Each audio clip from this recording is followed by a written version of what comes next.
Welcome. Nice to see you. It's always a challenge to have this kind of meetings. The people at home, they feel relaxed in their pajamas. And you sit here, nicely dressed up, like myself. I'm going to talk about economic sanctions, and I'm going to talk about the thing that comes by all the time. It's the kind of advice that I've been giving since 1990, when I defended my PhD thesis on economic sanctions. And I didn't learn a lot, unlike Willem was suggesting. But the world also didn't learn a lot, so from that perspective, I think it is something that we can share today. I want to start with something that people are always asking me, and it is not a fact, but it is a prognosis. And this is something where I have to give you a warning, because this is economics, and this is modeling. And lawyers pretty much know that economists are weird animals, but we are even weirder. We think that we can predict what is going to happen if we apply economic sanctions, energy sanctions, to Russia. And amongst economists, there is a joke about forecasting. Forecasting is especially difficult if it is about the future. There are more reasons. I could talk for 15 minutes why this doesn't work, but I want to show you that there is this effect. And what you can see on the horizontal axis in the two graphs is the number of years that is from now, when we are applying sanctions. So you can see it runs from next year, that is where we have one, to the next decade. So that will be 2032, and then we see number 10. And what you see on the vertical axis is something which is some sort of a shock. We give a shock by means of sanctions, and if it goes up, it is good for, on the left-hand side, electoral democracy in Russia, on the right-hand side, the way they have organized their society. How it works is a difficult and complicated story. If you ask me questions, please ask questions at the end, because it is a long and difficult story, and I don't want to stand in the way of the other discussions today. But when you take a look at it, you can see that the story is the same for these two different kind of indicators. The first, you see that there is green, which means there it improves. So the short-term effect of economic sanctions, and short-term for economists is like 2 to 4 years, is sanctions contribute to a change in Russia. But you see also that when we move to the right, there is red, the curves go down, and the implication is that there is a window of opportunity that is closing down. And the reason is that the economy and the political system adjust once sanctions have been applied. So journalists ask me, will the sanctions work? And then I say yes and no, because I'm an economist, right? So I always give one on the one hand, on the other hand. Yes, they will work. They will open a window of opportunity. No, they will not work because it is not permanent. So let's start with the facts. One of the things that is very interesting is that we are in a second sanction wave. On the horizontal axis in the graph, you see a measure of openness, of globalization of the world economy. So the further we would go to the right, the more open the economy is. And on the vertical axis, you see the average number of sanctions. So we start in the 1950s over there. Then we go to 1960. You see that there is a little increase in the number of sanctions. Then we go to the 1970s. This is a special decade because there is President Carter. President Carter is a president of the United States who imposed a lot of sanctions. Then we go to the 1980s, and you see that the world economy is opening, but there is only a slight increase in economic sanctions, and then there is a change.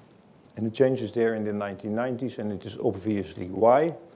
Because that's the end of the superpower conflict, and that is the first time that the UN Security Council finds it more easy to agree on sanctions. Because in the past it would be, if there would be sanctions from the United States, there would be help from Russia and the other way around.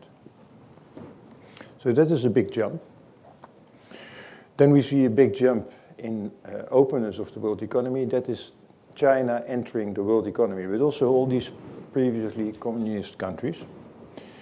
And then this is the very big jump that we have seen in the first decade of this millennium. So that is 2000, 2010. So that is a very big wave. That is what we see as something which is extraordinary. It's also a Trump effect. Trump has done a lot of sanctions that did not get much attention. But he has also been trying to exert economic pressure in a great many issues. And now we are going somewhere else. So the discussion is, are we moving towards deglobalization? So that is a word that we hear increasingly. If you read about Davos at the moment, that is one of the issues that is being discussed. But what you see most of all is that there is a very strong increase in economic sanctions. And I expect that that is something, that is a trend that is going to continue. So that makes it so topical to have this discussion today. So remember waves. Also remember that sometimes you see things happening that have happened before. For example, this discussion about targeted sanctions versus comprehensive sanctions, it has been on the table before. Because comprehensive sanctions, and because especially targeted sanction, that was something that was the tool that was used in the 1950s and 1960s. So then they were popular. Then the comprehensive sanctions became more popular. Then there was a turnaround again. And now since, let's say, 2010, there is again a turnaround. And the popularity of different types of sanctions is driven by key cases. So specific kind of cases like Iran or Iraq or South Africa, but also by the fact that humanity finds out that sometimes sanctions do not work, and then they shift to a different kind of sanction regime. So when you hear people talking about sanctions, they say sanctions do not work. So that is a very popular conviction. And the book that you see, Economic Statecraft, is a book by Baldwin, and Baldwin has made a very clever remark. And the remark was, you should not take a look at one specific instrument, but you should take a look at all the instruments that are available. So you should compare sanctions with war, with diplomacy, etc. A very sharp remark. And nobody ever followed up on it. So I was thinking about how can I make the point.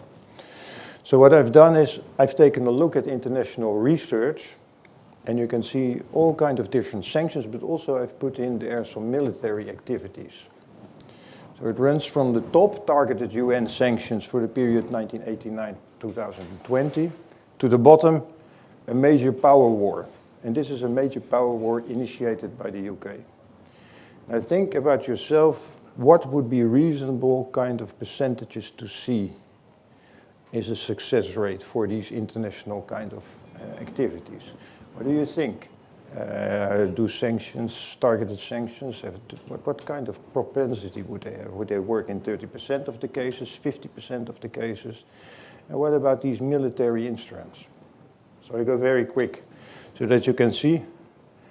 This is the most effective instrument. If the United Kingdom enters after the Second World War in a military conflict, then it achieves its goals in 75% of the cases. This is for sanctions. If we do not put the bar too high, and we accept that sanctions have some effects, but sometimes they also have a contribution, but not the result that we hoped for. So it's not A+, but it is more like C. Then it is about 50. That's the same that we can find for deterrence. So that is again a military component. For threats of sanctions, so then they are not imposed. We are still in the 50% range. Then we find something a major power war for Russia. That is what they are doing now in Ukraine. And then very fast I go, and you can see then we are at almost 30%. That is also the percentage for comprehensive sanctions. Then we see unilateral sanctions by the United States. Typically they do not work in a lot of cases, and for targeted UN sanctions the failure rate is about 90%. So only 1 out of 10 works. So what is the message? Sanctions never work is not a good kind of way to express. Some sanctions work. You have to take a look at what they are doing, and you have to make a comparison with other instruments. Now, if you're an economist, then you can write a PhD thesis and defend a PhD thesis successful, and later become a professor with what we in the Netherlands call an open door, an open gate. So I'm a specialist in kicking in open doors. And the door that I want to kick in with you is that if there is no economic activity between the sanction sender and the sanction target, then I do not expect that the sanction works. I give you one example. One of the Canadian sanctions against apartheid in South Africa was withdrawal of South African lending rights. And I can tell you that after the sanctions had been imposed, no airplane landed in Canada from South Africa, but also not before the sanctions. So you can see, no economic interaction. You don't expect the sanctions to work. That's my thesis, and every time that I tell it, people say, oh, that is an insight. So since 1991, I've been telling the same story. I told you I didn't learn a lot, right? So I'm going to show it to you. This is case counting. So this is about the successes. So my economic problem, my diploma has a problem with 0 to 1. 0 to 1 at the horizontal axis, you can see bilateral trade in percent of GDP. So 0 to 1, 1 to 2% of GDP, 4 to 10%, and then more than 10%. So if bilateral trade between sender and target is more than 10%, then you're at the right-hand side. And you can see there's an increase. And to give you an idea about what does more than 10% mean, that is our relationship with Germany. So it's very tight. But it is also the Russian relationship with the EU. So very tight, right? They would be in the right-hand side. And then if I take the failures, well, you can see that there is hardly any case that these sanctions, if there is no interaction, that they're going to work. You can see predominantly failure. But over here, you can see that the bars are almost the same. So that is 50-50, right? So that's the second lesson. First lesson is heterogeneity, different forms of sanctions. You cannot say sanctions never work because you have to be more specific. Second one, symbolic sanctions do not work because if there is no economic interaction, then the sanctions simply will not change behavior. Fun fact number 4, this is the fun fact where I have difficulty in saying fun because I'm ashamed of this. So what we see with Europe is that they are very, very slow in applying economic sanctions that matter. So this graph shows you over time the number of sanction measures that have been taken. The dotted line is about persons, so that is targeted sanctions towards persons. The blue is firms, and the black is special firms, banks. Now it looks as if there is a lot of activity, but this graph actually shows you that only 25% of banks have been targeted. And it also shows you that these targeted sanctions were already there long before the war broke out, because this is, well, actually what we have to learn to say is that the war did not break out in 2022, but that the war started in 2014 with the occupation of the Crimean area. So you can see that for very long there has been a regime of targeted sanctions. They didn't work. And what did the European Union do? They made more targeted sanctions, and they have very big difficulty in getting into sanctions that would really matter, comprehensive sanctions. And the reason is easy to understand. If you want to do comprehensive sanctions, then it also costs you money. So this is the fun fact number 5. This is where I talk a lot with other economists and where I invest a lot of time and where I explain to people and where it's really important. But with you, I can be very short. All these stories that it is that these sanctions are going to be a disaster for the world economy. It's simply not. There is simply not in accordance with reality. So this graph that you see over here shows world openness. That is our measure of what happens with globalization. Does the world become more open or not? And the graph starts in 1880. So that is almost, well, it's a little bit later than the Marxist, than the Communist Manifesto, but 1880 it's long ago. And you can see that it is steadily increasing. Then we have the 1930s. So, and the 2 wars. And after the 1930s, after the 2 wars, the second gap is the Second World War. You can see that the line is down again, lower than it was in 1880. So the world changed due to the Great Depression from an open world economy, not the way we know it today, but comparable, to a closed economy early in the 1950s. And then you see what everybody has been experiencing all his life until around 2008. You see this increase in the curve, which means the world economy is getting opener. This is a story of globalization, China entering the world economy. And then 2008, you see that the curve flattens out, right? And then it goes down a little bit. But we stay far away from the 1950s. Right? So it is not that we are going to go into the situation of the Great Depression. It is far away.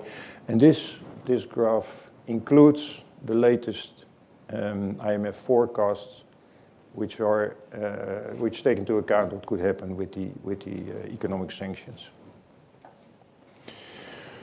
And the same for the return of the Cold Trade War. I'm not going to talk about that long, because I don't think it's about sanctions, but it is simply to give you the message that we should not be too much afraid of what is going to happen. Yes, it will be important in Russia. Yes, it's not unimportant in Europe, but from, if you want to make a comparison, for example, what happened with Corona, with the COVID pandemic, with the lockdowns, we are not going into that territory at all.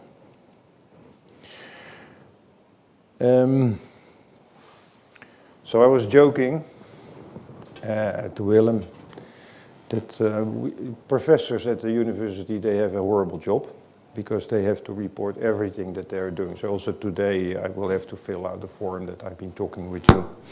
And I had to report on an interview with NRC, so I typed in NRC Bergeijk 2000, Bergeijk NRC sanctions, which is not something that I regularly do.